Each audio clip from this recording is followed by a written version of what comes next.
श्री स्वामी समर्थ, जय जय स्वामी समर्थ. तुमच्या आपल्या चॅनलमध्ये खूप खूप तर आज आपण पाहणार आहोत. तुम्ही जर एक स्वामी सेवेला जो मंदिरामध्ये नारळ दिला जातो प्रसाद म्हणून, त्याचे काय करावे. तर नारळा श्रीफळ ही असं म्हणतात, तर त्याबद्दल आपण माहिती घेणार आहोत. त्या नारळाचे काय करायचे, तो नारळ फेकून द्यायचा की तो नारळ फोडावे की तसंच ठेवावे, ते आपण आजच्या व्हिडिओमध्ये पाहणार आहोत. तर व्हिडिओ नक्की पूर्ण पहा. तुम्हाला कोणत्या तरी मंदिरामध्ये श्रीफळ दिलं जातं. तुम्ही दर्शनासाठी गेल्यानंतर आपण सोबत नारळ, फूल, अगरबत्ती घेऊन जात असतो.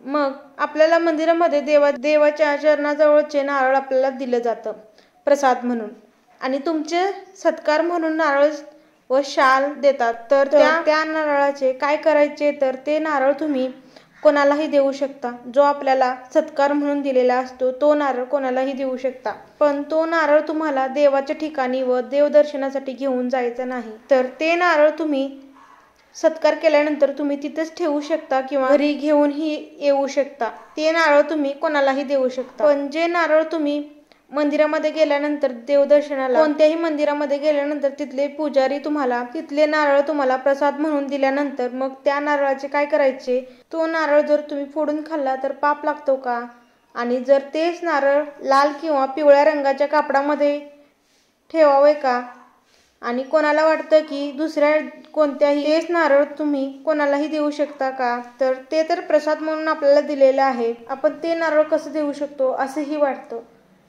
ते नारळ मंदिरातून मिळालेले आहे आपल्याला, तर पुजारीने दिलेला आहे. देवासमोर ठेवलेला नारळ आपल्याला दिलेला आहे प्रसाद म्हणून. तर तो नारळ आपण असं कसं कोणाला देऊ शकतो.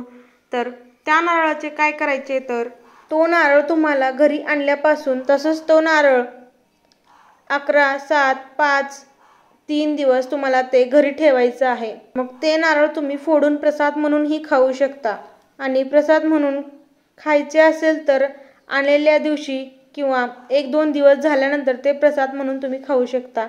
आपल्याला जो शास्त्र सांगतो की जो नारळ मंदिरातून आपल्याला प्रसाद म्हणून देतात त्या नारळाचे आपल्याला दुसऱ्याला द्यायचा नसतो.